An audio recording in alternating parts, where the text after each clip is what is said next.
miscreants are unable to see it. All the Vedic hymns, Gayatri and others, are in the touch of your skin. In your bodily hairs is the kusha grass, and in your eyes is the clarified butter, and in your 4 legs are the 4 kinds of fruitive activities.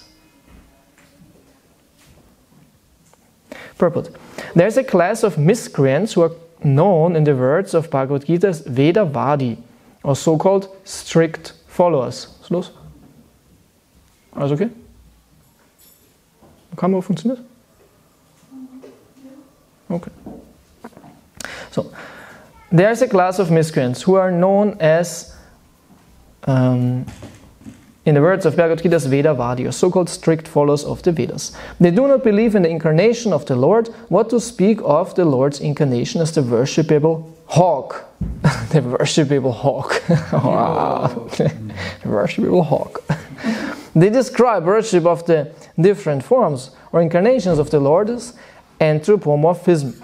In the estimation of Srimad Bhagavatam, these men are miscreants, and in Bhagavad Gita 7.15 they are called not only miscreants but also fools and the lowest of mankind. And it is said that their knowledge has been plundered by illusion to their atheistic temperament.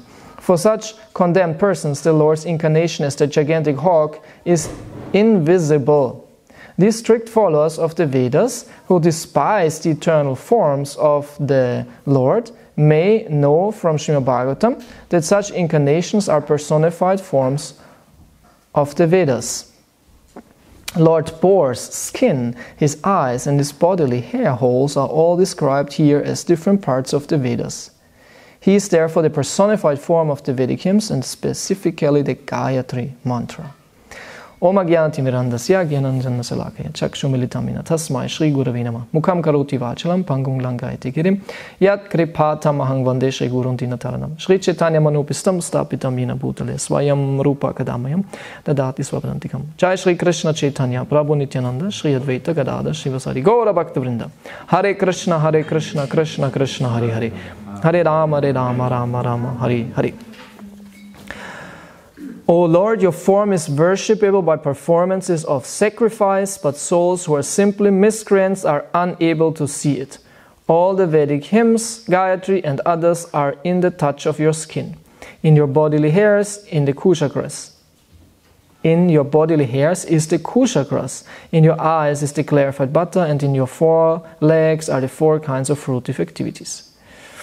Hare Krishna. So, I would like to go through this purport, and before that, so these are prayers by the rishis, Rishaya Uchu. So the rishis are rishi means a seer. This is actually, so far as I know what it means, a seer who sees things which normally cannot be seen. So these are the sages.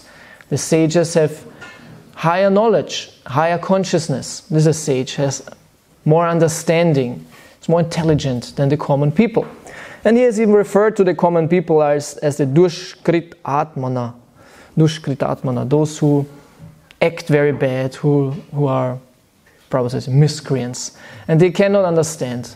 They don't want to understand. So the sages, they are those who are qualified to get in contact, get in touch with Krishna.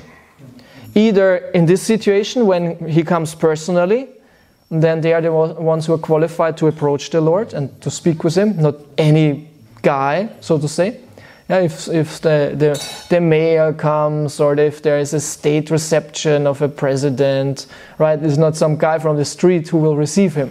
There will be a very qualified person, either the leader of the state or some other dignified person who will receive the special guest, the guest of honor. It's an insult if you send nobody to greet, right, the president or something. It's an insult to the person.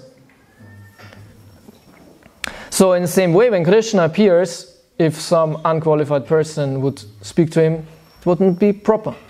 So the sages, the brahmanas, are always those who are qualified, who are allowed. And not just in a situation like this, when the Lord appears personally, but also when there is a yajna, where there is worship.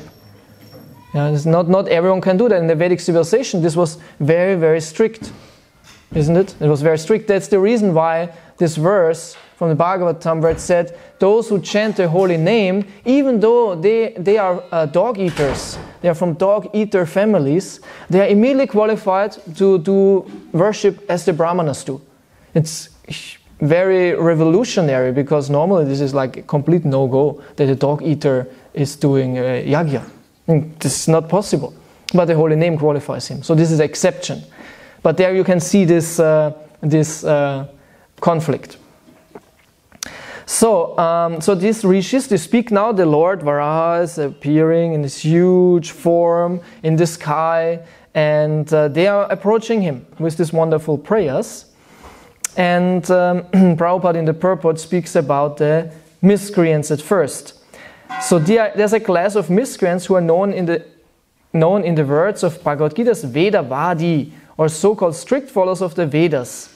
They do not believe in the incarnation of the Lord. What to speak of the Lord's incarnation as the worshipable hawk? So there are different kinds of these Vedavadis. It seems to me that Prabhupada refers to like the modern Vedavadis, because in ancient time the Karma Kandis or Vedavadis, they had no problem with avatars or appearances of the Lord. This was not the issue. Their focus was just to get good karma. Their whole life was to collect good karma. And in one sense, it's understandable. If you don't know anything else, and suddenly you know about karma, you think, wow, I can fix my destiny. And I know in next life it will be really amazing if I do this, and if I do this, and if I do this. And they're completely absorbed in that to collect tremendous good karma. And they find out what yagya is very good, and then they do it. And they know in next life it will be amazing. I will be powerful, and rich, and beautiful, and influential, and intelligent. And they invest, so to say. They invest in their future happiness. In one sense, it's not stupid. It's smart. Why not? If you don't know that these fruits are also temporary, as Krishna says in Bhagavad Gita. What is this? Antavattu palatisham tat bhavati alpamedasam. What is it? Matbhakta yanti mam api. Yeah. Where Krishna says, this unintelligent, they worship, they do something for fruits which are temporary. Antavattu palam tesham. They are fruits that what they get, it is temporary. It will go away. You invest so much and you enjoy like anything, but very soon you will die and it's over. The whole game is over again. And you have to follow the cycle again and try it again. So in that sense, it's not smart. Just from a material point of view, it's smart. Like everyone who knows that we are in very insecure times, and it can happen that tomorrow your money has no value anymore. So they have to understand, how can I save my money? How can I save my value? How can I save, So they invest and they find out, and it's important. You have to take care. It's intelligent. But from another point of view, you can say, who cares? From another point, who cares? I will not take my gold or silver or bitcoins or money or houses. I will not take them with me after this life. Who cares? But this is not smart. This is not good. Because as long as you have the life, you have to take care of the things. Okay, if you're completely renounced or you have nothing. So all glories to those who have nothing. They don't have so much stress. So it's actually it's an luxury to have nothing and be happy. This is luxury. Because either you have a lot and you're not happy because you have to worry all the time about it, or you have nothing and you're not happy because you want to have something. So it's a luxury to have nothing and be completely content. How can that be? Only if someone is Atmaram, has a higher pleasure. He doesn't need anything. It's not that he, because he doesn't need anything. He's happy because he doesn't need it, right? So this is luxury, desirelessness, right? So, but as long as we are not like that, we have to take care about certain things. But the devotee understands, okay, there is some higher goal, and ultimately, I shouldn't worry too much about the material things. I should be detached. So, so this karma kanda, they collect, and you can see even in the Bhagavatam, there's like Bharat Maharaj. Bharat Maharaj is the son of Rishabdev, and he was extremely influential, powerful, and pious, and he did all yagyas. It said he did all yagyas you can do, either fully or partially. He did all yagyas to... So why was he doing it? He was a pure devotee, right? Why was he doing that? So you see all the kings of the Bhagavatam always do the yagyas. Okay, they do it not for karma kanda, they do it to please Krishna. It's different. It's not that they want to have something, they just want to please the Lord, and this was the way how they were pleasing the Lord at that time. It's yagyas. Actually, it's interesting, Bharat Maharaj, he was so powerful. Nowadays also, still, maybe it's still like that, but in pre-time it was a little bit more like that. If there was an influential person, they named streets after him, right? Yeah, they have so many places, like was it Karl Liebknecht Platz, I think in Berlin, or Rosa Luxemburg Platz in Berlin. Huh? You have Adolf Hitler Platz. But they all changed this, right? I heard in the Third Reich, like almost every street was called Adolf Hitler Street. And every place, every town had the Adolf Hitler Street. But after the war, they of course changed that. Because everyone, we name our street like this. Huh? So they name even cities after person, like Karl Marx Stadt. I think it's Chemnitz, no? Chemnitz. It was called Karl Marx Stadt, but then they changed it after the DDR fell. It's changed the name of the whole city, right, from Karl Marx to Chemnitz.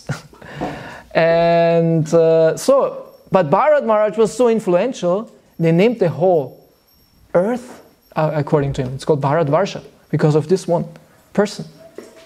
Imagine, you become so powerful, yeah, that they name the whole world after you. The whole world has your name. Yeah, so it was Bharatvarsha. It's not like Earth in this sense, it's a part of Jambudvipa. So, the miscreants. So these are those who want to just have good karma. And then the other ones, which Prabhupada, as I said, seems to refer to, because there was a group of, there was a movement starting from Bengal in Prabhupada's time. They were the Arya Samaj. There were two, the Brahmo Samaj and Arya Samaj. And I don't know who split it then from whom and who was the founder. I don't know all the details. But their basic point was that the Puranas, like they accepted Vedic scriptures and they preached on base of that.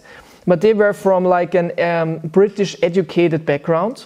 And they wanted to make a bridge between their heritage of Vedic knowledge and like the new scholars, new rational thinkers, more of the Western type.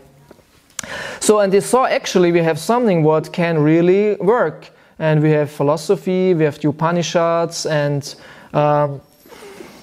this we accept. But the Puranas and all the stories of the demigods and God has a form, and this we don't accept. And they divided, so to say, the Shastra. But they were not so much into Karma Kanda actually. They were more like Gyanis. So, and Prabhupada mentions here that they describe worship of different forms or incarnations of the Lord as anthropomorphism. Does everyone know what the word anthropomorphism means? Prabhupada kind of quotes it, mentioned a couple of times. He says, it's not zoomorphism or anthropomorphism. Someone knows what it means? No? You should know, Prabhupada, it's one of Prabhupada's sayings. Anthropomorphism meaning, morph means like the form. And anthros, yeah, it's from Greek actually, it's a human. So, and Prabhupada says zoomorphism, it's like the same, but with zo means animals. And it means that anthropomorphism means actually that you make something into human. To humanize something, and especially God. So, the humans, because we are humans, we see the world through a human point of view, and we humanize things, we personalize things. And this is what happened And this is the reason why God has human traits and personal tendencies. Because we were categorizing or trying to solve the mystery of the great unknown in our terms. And so man created a God, so to say, especially a personal God. And this is called anthropomorphism. But it's not only with the divinity, it's with all kinds of things. Like you have children movies, and there the animals become very human, right? Very personal. They're not behaving like, Biene Maya doesn't behave like a bee, right? She's more behaving like a human. or there's this movie, I think it's Toy Story, right? These toys, they become, they're very, this Buzzer, what's this name, right? He's Buzz Lightyear. Thank you. Quick, huh? So he is not, it's not like some dead toy. He is very personal and has a character. Or yes, Tara. Or Pink Panda. Pink Panda. Pink Panther. Pink Panther, yeah. This is, I know that. This is old, yes. Or another one is what is it? Finding Nemo. With the cars. There was some Walt Disney thing with the cars. The cars, they become humans, right? They're not like cars. They have personality and character and all that. So this is called anthropomorphism, right? When you personalize, humanize something what is actually not human. So, and they say this is like a psychological tendency, that the humans want to relate to their environment in a way and make it approachable through humanizing. It's like it happened like way before, the modern psychology developed, when man was still riddling with the mysteries of world. And this is the way how he kind of could orient himself in an unknown, uncertain world and to make it understandable. And also to take the fear out, because then somehow or other things become more like in children movies, right? It's very nice. Huh? It's very nice and gives a nice feeling. So that's not just the supreme divine became a person, also the sub-divinities or demigods. And let's say the forces of nature became persons. Yeah, so there's a reason why they have a god for everything. There's a wind god and a fire god, and all the forces of nature, which were for them a mystery, became persons. Right. So this is called anthropomorphism, and the other one is zoomorphism, is that you make everything into animals. And this is seen like in Egypt tradition, when the gods are like animals and things like this. But anthropomorphism is of course more common. So Prabhupada says it's not like that. It's of course not like that. It's not, because this is the misunderstanding that we think, or that humans think, that God looks or is like them. But it's the other way around, that we are like God. Very simple. So how can it be like that? And this is an important philosophical question. We have to understand, how can it be like that? Why is it not anthropomorphism? This is somehow rather the more clear understanding. Yes, of course. Yeah, it's like this. This is a psychological thing, and it's why should the great be a human? Okay, we understand the great is not a human. It's not about humanity. It's not about humanness. It's about personality. And we have to distinguish, because the human thing, of course, a human is personality. Let's say like the human is more than personality. A human has personality and much more. But the important philosophical understanding in this is that at first the problem comes from thinking that the projection has the same nature as the projector. That the person we create is as we are, or let's say is material. So if we think like this, of course, then it would be stupid. So this is the problem, that they have a problem with this assumption, that you don't understand that a human is not a material thing. That actually what is a human is an anti-physical, anti-material entity. And it's not about the body, and actually it's also not about the mind, it's about the personality, which is spiritual in nature. So, if this spirit, if this personality, being a person, is something metaphysical, then we should wonder, where is this coming from? Because matter is not creating personality. And what is personality? Personality is this individual and it's very mysterious. What is a personality, right? It's an I-conscious subject. It's a subject which has a consciousness of its existence. And not just the consciousness of existence, has also a will. An individual will. Like my beingness is completely individual, and I have my will, I have my sense of existence, and it's a subject, it's only for me, right? There's no duplication of that. There's no other one who has like that. I'm a complete individual unit. And all these qualities are not material. They are not made by matter. Okay, so if the understanding is there of personality as something metaphysical, and maybe understand more the intricacies of all that, then we can see that why should personality be limited to this physical body? Why cannot there be a personality? Because if you understand personality is already metaphysical, that there is an entity which has personality which is not like us. So it's not, personality is not bound, not caught inside this physical frame. Yeah. So I think if we could think in this direction about personality to understand it better and to separate it from the physical, then there's also no problem to think about greater personalities. This is like my point. There's no problem to think about greater personalities with more capabilities. And even the supreme personality. Why not? So this is important. Some might wonder why. But this is important because this is fundamental to our system. Personality. This is actually the crucial point, and we should understand it as good as we can. Either through Shastra or through our own understanding. We should really think about it. What does it mean? What is personality? Why is it so crucial? Especially if we go into dialogue with people who don't believe in personality, like Buddhists or atheists or anthropomorphists, right? Because this is called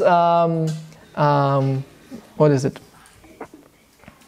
No. I'm standing on it. Ich stehe auf der Leitung. Kommt nichts durch. I'm staying on the current of remembrance. I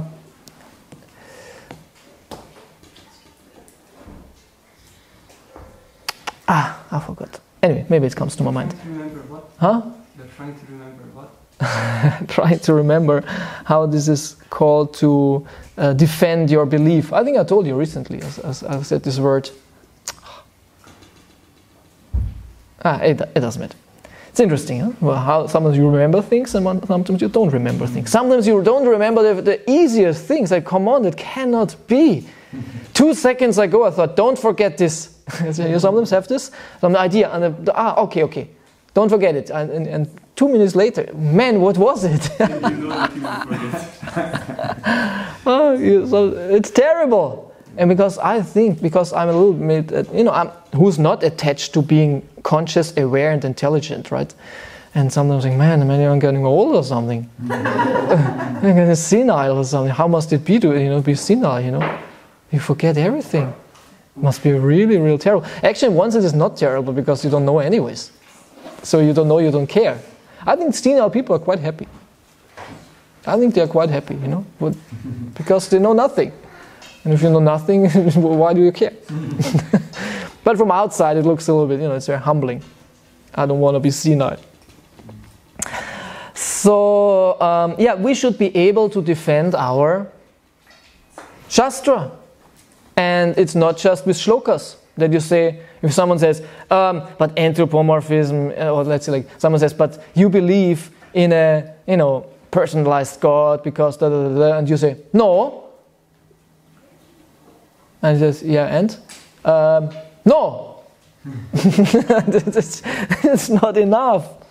Okay, then you say, no, because Prabhupada said it's not anthropomorphism. And he says, but, blah, blah, blah, blah, and you say, no, because Prabhupada said it's not anthropomorphism. You should be able to understand how it goes.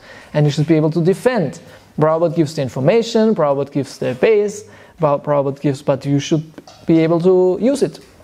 And actually, with this word, I have my personal story also. Because sometimes, you go and think, and how could it be? And you go also in the opposite position, how do they think? And sometimes you think, wow, actually they have a point. How could I defend that? Or maybe it's even like that. Maybe it's even like that, Why not, Sometimes, devotees, we should be careful how far to think, in one sense, true. But from another point of view, it's like the forbidden fruit of the tree of knowledge, right? This is the reason why they were not allowed to eat it, because if you know too much, you doubt too much, right? So maybe it's good to be more naive in your belief, but secure, than to know too much and challenge your fundamentals. So it's like that, how much you can take. How much you can use the power of knowledge depends on your power, in one sense. How much can you use it? So it's interesting, right? In the Christianity, this is the point why they got kicked out. Isn't it interesting, kind of in their base story of displeasing God, because they knew too much. It was forbidden to know. And this is why the Satanists, they have a point, right? They say, actually, the guy who gave them the fruit, he was the good one. He was the good one. His name is Lucifer, means the light bringer. He brings light. Why does God want you to be in darkness? And even in Shastra it says, it's what is it? Chotirgama, tamasima chotirgama. Give up the darkness, go into the light. Krishna says, I give you knowledge which is like light. The comparison between light and knowledge is very often done in Bhagavad Gita also. Nasayami atma bhavastu jnana dipena pasuta. Jnana dipa. I'm the light, the flame of knowledge, which dispels the darkness born of ignorance in your heart. So actually he was the good guy. And it's all in conspiracy. So the Satanists are the good ones. They believe in the right one. It was a conspiracy. The God, the creator, whatever, right? He wants to keep you small and he wanted to liberate you. But because they were more in power, they turned the story around. So, because everyone thinks he's good. Even Satanists think they are good. And why? Because of such things. We're the good ones. We rebel against this God who actually wants to keep you stupid. And Lucifer is the good one. Hail Satan! And then they say, Hail Satan! Satan. And for us, there's even a saying, you shouldn't read too many books, isn't it? In Bhakti Rasamrita Sindhu, don't read too many books. Whoa, should we stay stupid now? No, this is especially for the bhajan. If it's said in Bhakti Rasamrita Sindhu, it's about bhajan. How to do your bhajan. And when you're on a very high level of your spiritual search and spiritual journey, you don't have to read any more books. For those who are on this level, reading so many books is just sense gratification. It's just mental speculation. Like Ravindra Swarup Prabhu gives always this example, and it resonates with me. He says a scholar is the guy who goes into a subway and sits down in his seat, and next to him on the seat someone forgot a book. And it said, Polish grammar. And he looks at it and says, oh, that's interesting. That's, who finds things interesting, and this is who cares about Polish grammar, right? But he thinks it's interesting. So this is the curious mind. And the curious mind is okay as long as we should be curious and should be searching, try to understand in one sense. But if we are far in our understanding, if we know, if we have Krishna, if you found, so to say, as Krishna says, if you have this knowledge, there's nothing further shall remain to be known for you. There is nothing to ask anymore. Like Vedanta, the end of knowledge, you know. So for those who have understanding, who want to go into bhajan, who are convinced Krishna is Supreme Personality of Godhead, and I just want to be his devotee, I want to love him, to read other things is just a distraction and sense gratification. Why would you do that? Right? So for those, you shouldn't read too many books.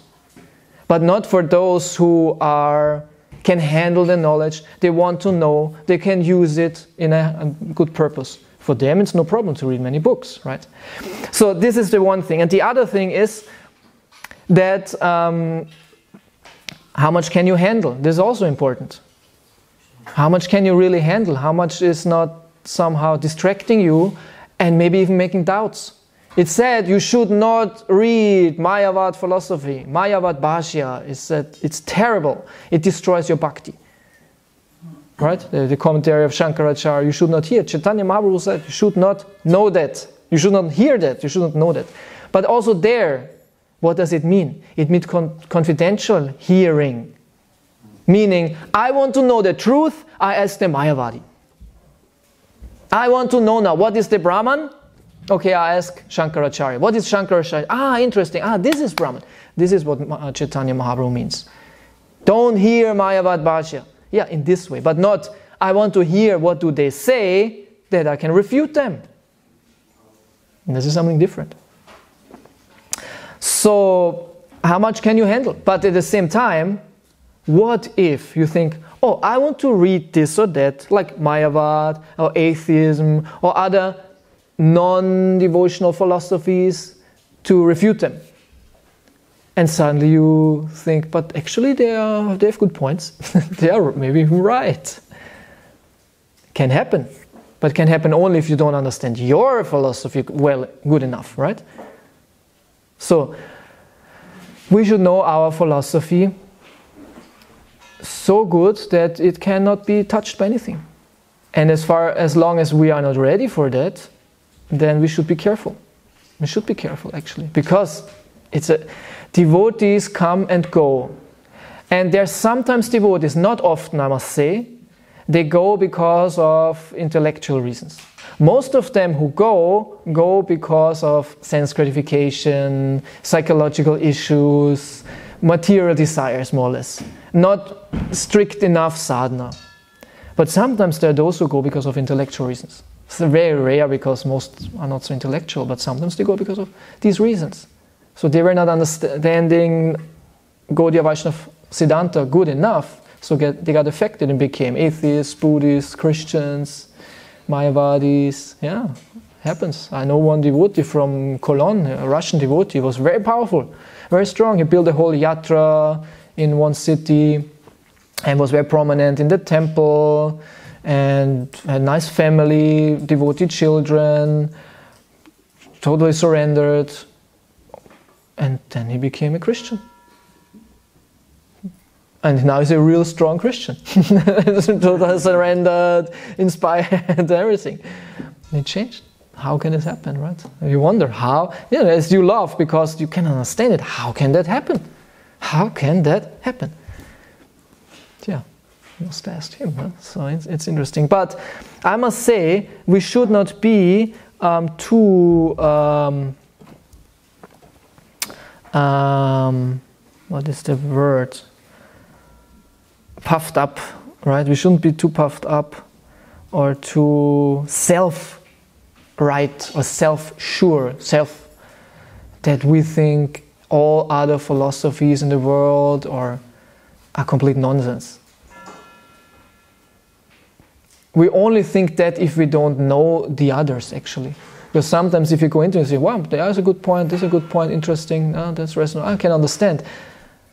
And because people in the world are not all completely stupid. Because sometimes we think as devotees, they are all stupid. Christians, atheists, Buddhists, all stupid. They believe stupid things. Yeah, I think it's often because we don't understand what they believe. Yeah? And then we think it's stupid because how can someone not be a Hare Krishna devotee? Everyone else who is not a Hare Krishna must be really, really, really stupid. How can you be a Christian? Yeah. But sometimes when I'm in dialogue or hear other, I think, yeah, there's a point, this is interesting. Okay, I can understand why people are in other faith or philosophies or even atheists. But it's not because their philosophies they have some good points, but they don't know enough. There's more to add. So we have to know also how we can add or help to bring them to better understanding. Like, simple example, 1 + 1 is 2. Yes, right. But there is also higher mathematics.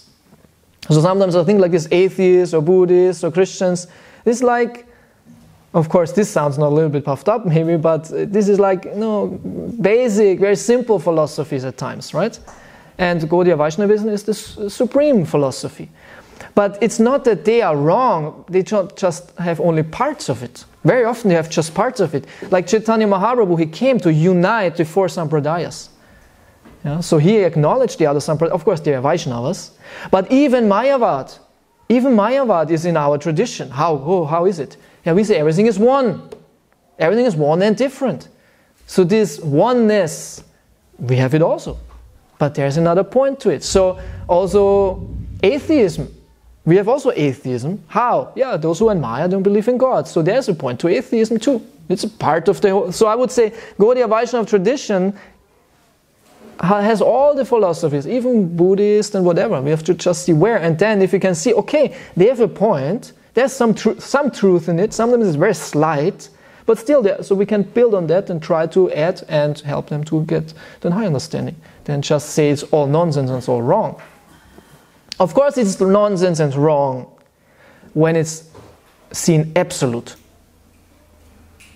When it's said, this is it, right? This is the whole thing. And this is the problem. This is fanatic.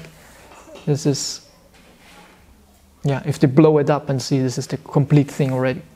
Anyway, so, yeah, how much can we take? How much knowledge can we really understand to be not undermined, and at the same time how much can we use it and when is it necessary? And of course it's the best if we are on a platform where everything else is just not interesting anymore to us. It's just not interesting. We just want to be devotees of Krishna. Why do I have to know this or that? Why? What does it have to do with Krishna? What does it do with Bhakti? What does it do with Vrindavan? Yeah, if we are on that platform, perfect, best. You don't care about anything else. Yes, and you can even, and then you might say, or my mind would say, but I have to know that because I'm preaching. I have to know that because I'm preaching. So I have to know it. I have a justification to go into this and that. But actually, if it depends all on our consciousness, on our heart. If my interests, my consciousness, my being is still invested in other things, in one sense I have to use it. I cannot say, okay, it's nonsense, it's Maya, I shouldn't. No. I have to use it, but in a Krishna conscious way. Now, if I have a scholar mind like this, you cannot stop the scholar of thinking Polish grammar is interesting. Let him study Polish and preach in Polish language. Right? Why not? Huh? Or whatever. You cannot stop him. There's like an urge. For a scholar, it's an intellectual urge. And the scholars have to be put into the right frame. The scholar mind has to put in the right frame. Then it's very effective and it's very good. So depending where we are. But if this is not of our interest anymore, it's not that we have to be scholars like that. It would be terrible. Tell a Shudra to study Polish. Right? Terrible. So, where are we? And if we are already on this Bhakti platform, this is one of the points I wanted to make actually originally, the Bhakti and Brahmana, or Bhakta and Brahmana. But if we are on the Bhakti platform where these things are just not interesting anymore to us, we don't have to learn it.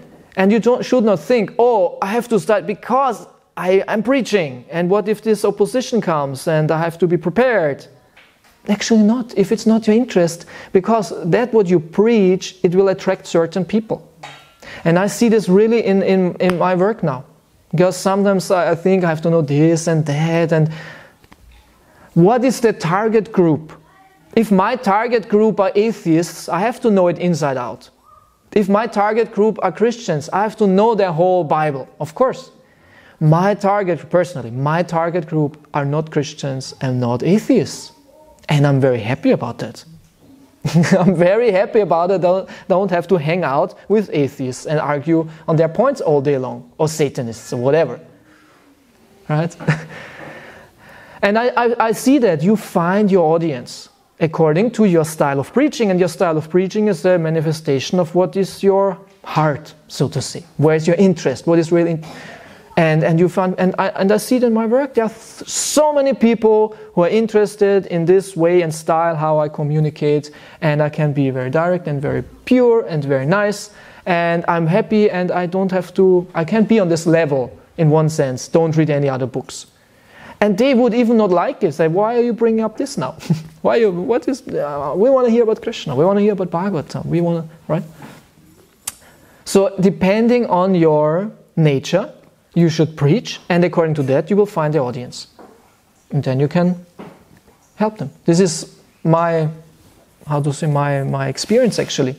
Because in the past I was thinking, I have to know this and I have to know that and go into it. Of course, some things we have to know, and to some degree we have to go, but also only as far as our interest goes, so to say. And now I can see I can preach in a very direct and pure way and find tons of people who are listening and they are not saying, but you don't know about this and that. Right? So this is interesting. I find this interesting because some devotees now, they contacted me, also some kind of preachers, and they said, one person recently said to me, I want to do now as you do. I was doing so many years kind of a bridge preaching thing, and I don't want to do this anymore. I want to, like direct and Bhagavatam and Bhakti, and sometimes I think, yeah, of course. Yeah, of course. Like it's not working if you would do like that. Sometimes some devotees, they are like amazed. Wow, you're preaching so direct and with so much success and so nice. As if this is something astonishing. That if you want to preach, you have to do it in a bridge way. This is how you do it nowadays. If you're not doing like this, you cannot be successful. I think, no. It's weird somehow, sometimes, what is thought. Yeah. Okay, this was actually not so much what I wanted to talk about. Actually, I didn't know anyway what I wanted to talk about. Very often it's like this. So, but in the end, so what I want to... so, one thing in the end, the power of Bhakti. Here, the Brahmanas are approaching the Lord. And these are those who are qualified, who are allowed. But then there's an exception, which I mentioned in the beginning. Who else can approach the Lord besides the Brahmanas? Besides the Brahmanas, nobody can approach, except one, is the Bhakta. And Bhakta, or Bhakti, stands above everything else. And because Bhakti is not so regulated in one sense, as it's said in Bhagavatam, if you are a dog eater and you chant the holy name, meaning you are Bhakta, you are higher than a Brahmana. And if the caste conscious people don't understand Bhakti, this comes into conflict, and always came into conflict. Because Bhakti is overruling all the regulations. Right? Haridas Thakur, wonderful example. They were fried. Especially one guy, what's his name? Gopal Chapala or something? Chapala? One guy, huh? When Advaita Acharya gave the first offering, when there was the Shraddha ceremony of Advaita Acharya's father, and the first offering should be given to the best in the assembly. And Advaita Acharya was a Acharya. He was very influential at his time. And so many very influential, powerful and aristocratic people came. It was an assembly of very elevated, distinguished people. And then there was this first offering. And everyone wondered, who will get it? Who is the best among us? And Advaita Acharya gave it to Haridas Thakur, who was a Muslim. Muslim mendicant who had like nothing, was probably dressed very simple, had a beard, and was just chanting Hare Krishna. And they were frightened. They were shocked. They were actually shocked. But Advaita Acharya is very powerful and says, okay, somehow or other we have to go along with it. Because they didn't understand that this is the sign of elevation, of dignity, of being very advanced. Who is more attached to the holy name, and in that sense to Krishna. So bhakti is very, very powerful. It overrules, and is that what's pleasing Krishna the most. So if we are interested in pleasing Krishna, as it said here, was it here or where was it? That if we want to get in touch with Krishna and want to have a relationship with Krishna, we have to only understand this one point: I need bhakti. Only. This is everything. So now we should find out what is bhakti, how does it work, and just small reminder in the end, we have a book which is the science of bhakti, Bhakti Rasamrita Sindhu, Nectar of Devotion, and this is the book. This is the book to learn bhakti, and we should be really eager. Wow, how does bhakti work? I need bhakti. And we shouldn't think, oh, I have bhakti because, look, I have tilak, I have dhoti, I chant Hare Krishna. No. I need pure bhakti. Hare Krishna. So, okay. Hare Krishna. Thank you so much for listening. Any questions? Anything you want to add?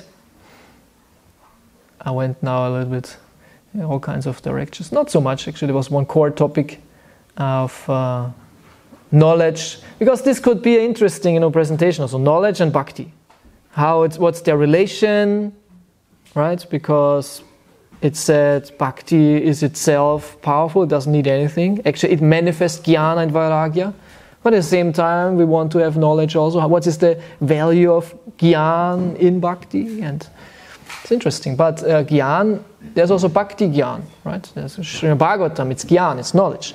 But it's about Krishna, it's bhakti. So we should have knowledge about bhakti. Because one thing, Prabhupada mentions this verse 7:15 here, which is Namang dushkritano muda prabhadyante naradama maya paritagyan asuram bhavam ashritaha. Because he was speaking about these miscreants, and says there are 4 kinds of dushkriti, which is the same word, right? Dushkriti. The same word you have in Bhagavad Gita, dushkriti, means the miscreant, the one who acts in a very bad way. Yeah, dushkriti means the one who acts in a very bad way, and there are 4 kinds of them. And Prabhupada refers then to the maya paritagyana, those whose knowledge is stolen by illusion. So, and then in verse 16, what is the 16? What is 16? 7:16. Udara, sarva eva? No, the other one. No, there are 4 kinds. Tesham jnani nitya yukta. No, 4 kinds. Yeah, 7:16 is. But there are 4 kinds of good guys, right? There's this chaturvidam bhajante mangcha nasukriti norchana. Artochi gyasu artati gyanicha bharatarshaba. After Krishna mentions 4 bad guys, he mentions also 4 good guys. The one who is suffering, the one who wants riches, the one who is curious, and the one who searches for the truth, jnani, the jnani. And then he says in 7:17, Tesham jnani nityukta eka bhaktir vishishyate priya hi jnani nortam. What's the last time? Ahangsa chamama priyaha. Yeah, ahangsa chamama. But he says, but from this 4, the jnani is the best. And I love him very much, and he says bhakti. He says, Tesham jnani nitya yukta eka bhaktir vishishyate. This jnani is eka bhakti, single bhakti, one. So it's not a regular jnani, it's a bhakta. And then he says, but udara sarva evate jnanitma veyamimatam. He says, but all the 4 are udara, they are great. But still, this jnani guy is the best. So, okay, so now I end. Srila Prabhupada ki jai. Yeah. Anything to add? Ramananda, Gopal Prabhu? Well, first I want to say I'm born in Karl-Marx-Stadt. You're born in Karl-Marx-Stadt, yeah. In my passport. It's written in your passport. It's birth moksha. Oh, that's great. The second one is, I say, in Johannesbrunn, we have the Helmut Knaus Street.